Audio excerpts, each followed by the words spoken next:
Greetings, everyone. Welcome to Everyday Tantra. My name is Peter Peterson. This is Monique Darling. Hello. And we are here at the behest of our good friend Lim Holmquist, who is asking us to tell our story, our epic love story. Our love story, actually. And we've gotten to tell it around the world to many different people, but it's really fun to have an opportunity to get to put that on video. So then we can share it with many, many more people. So 4 years ago, roughly, then I received this message in Facebook. And it was from a pretty cute guy. And Peter at that time just had a black and white photo with his head turned to the side with a hat on. And it just said, "Hey, do you remember me from this training? And can you get me in touch with this other girl?" And I wrote back and I'm like, I never took that training. And I think I'm Facebook friends with that girl, but I don't really know her. And so somehow we both were interested enough in each other to plan a 15-minute phone call a few days later. And so Peter's driving, he calls me on the phone, and that was at the time that I was halfway in the middle of my book. And so I just had no time for anyone or anything else. I was just writing, and yet somehow I set aside 15 minutes. So, she actually said, you know what, I'm here with my family. I've got a lot going on. It'll probably be 15 minutes or less. Honey, I'm telling my story. No, but we get to tell it together. Okay. So he gets on the phone and we start talking, and somehow that 15-minute phone conversation turned into an hour and a half, and it just became more and more interesting. We started feeling like there was this super deep soul connection, and we both started sharing the things that we do and what we value in life. Well, that somehow, I will fill in the gap, is about 15 minutes into the conversation, I just had this hit or download from the universe that I'm going to know this person for the rest of my life. Like, this person is someone that is going to be very important to me until I take my last breath. And I was he didn't tell me that till months later. Right. But that was what I was feeling in my heart. I was like, oh, wow. So I just continued the conversation. I was very interrogative and asked more questions.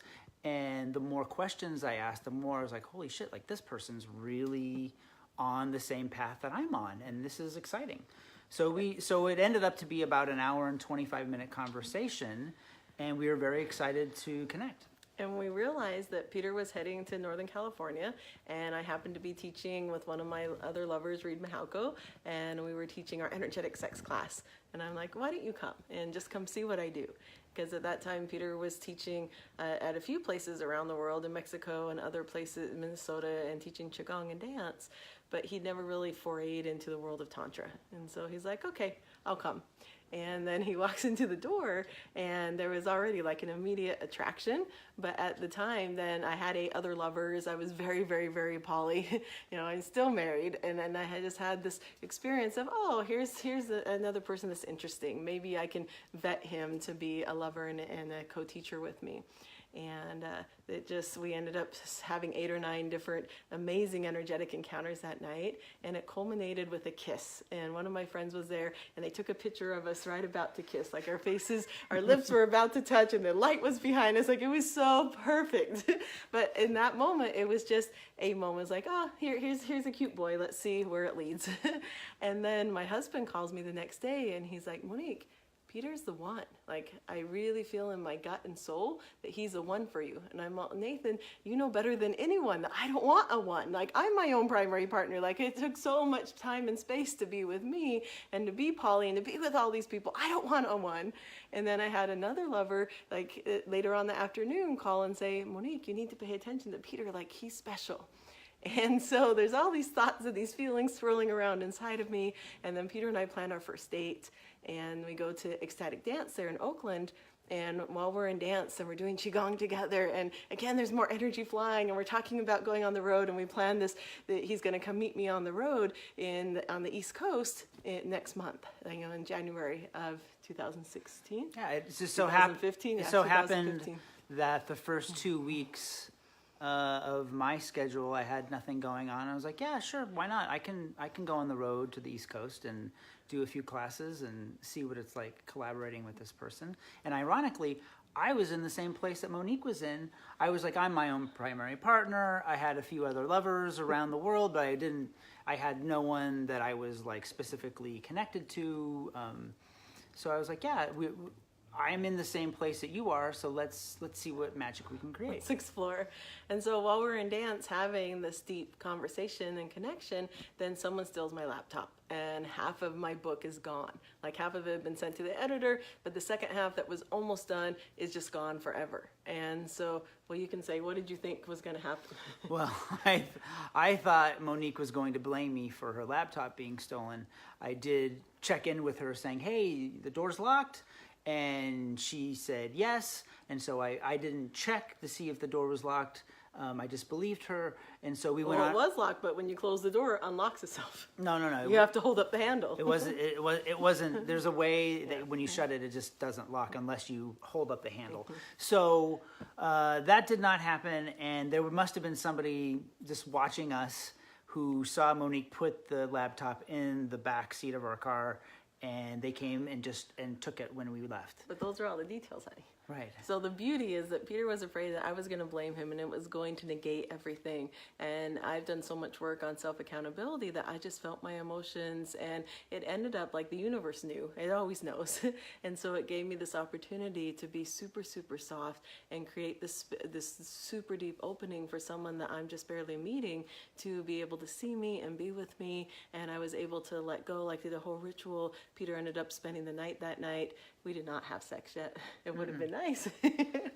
But that happened later. But we had this amazing space of really getting to meet in that rawness of, I've lost something that can never be replaced. I think what drew me very close to Monique and to realize that she was an incredibly special person is how calm she was about dealing with the loss of this computer, because she was giving me context that there was like thousands and thousands of photos. I mean, all kinds of poetry, all kinds of memories that could never be replaced. And I was thinking like, holy shit, this woman is going to fly off the handle and get all pissed off and never want to see me again. And it was quite the opposite. She did not blame me one iota. She took full responsibility, and she was just in a remarkable place of peace around it. And to me, when I felt that centeredness of her, I was like, wow, this is a person that I really want to get to know better. So the universe just made this perfect opportunity for us to grow super deep on a soul level. And then we went and did like a 7-day tour, 8-day tour that we drove all over with one of my friends. We went from New York to West Virginia to DC to Boston and just had this whole adventure together. You have no idea what this tour is like. I mean, I'm thinking we're going to do like, okay, we're going to start in DC and then go up to New Jersey and then do New York and then do Boston, or, and just go up the coast. But no, we go down to Virginia City or Virginia Beach, which is way south in Virginia, and then go all the way north to New York. And then Boston.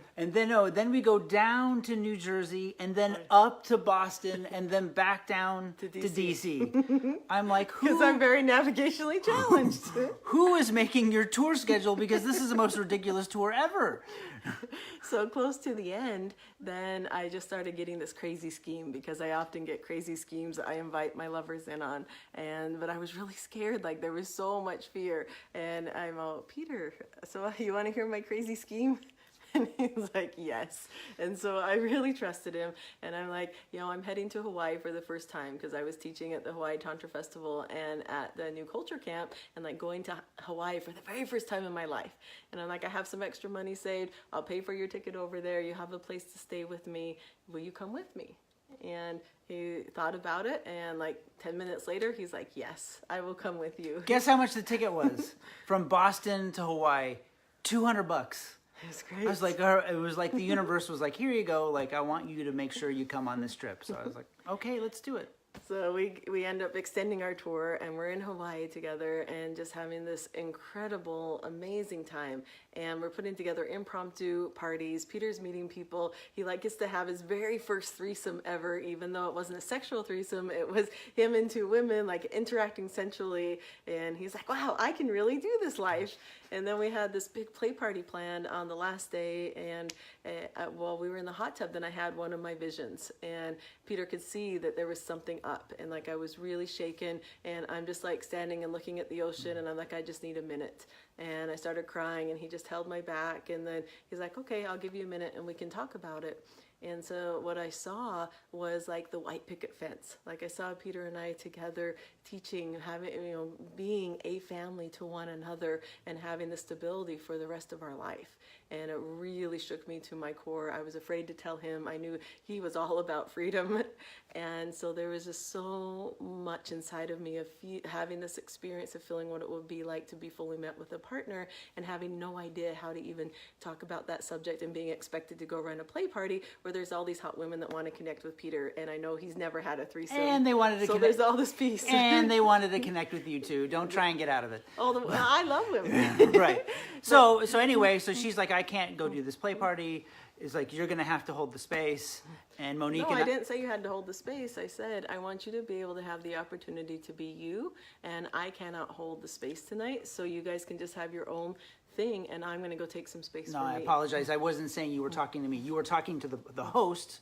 You told the host that you're going to have to hold the space. I cannot hold the space. And Monique and I actually spent the whole rest of the evening in solitude talking about what had just transpired inside of her brain.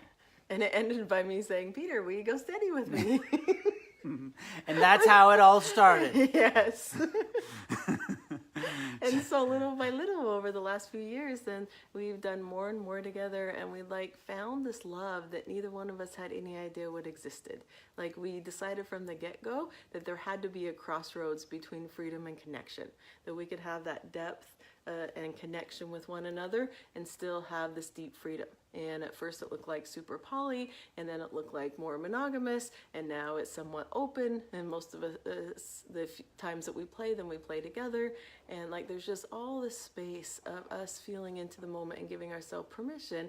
What does love look like? That includes depth, connection, and freedom. Yeah, and that's the place we're constantly exploring, and we're super excited to share it with you whenever we come to your town. So that was the beginning of our love story, and it just keeps on being more and more and more epic, and I'm very grateful that you're in my world. Yeah, likewise. I feel very blessed and honored. Thank you, Lynn, for the question, and go ahead in the comments. If you have an epic love story, then share your epic love story with us. Yes, we have a whole bunch of stuff we're doing this year. It's like crazy how much stuff we're doing. We'll talk about that in another video that's coming up, which will kind of lay out what we're doing. But we wanted to plug Lynn's Love Festival Love that's in Copenhagen. It's the very first year there, and so that's what prompted this question. So we'll put a link in here for that beautiful 5-day training in the end of February, 1st of March. Yeah. So we love you. Thank you for listening and following along.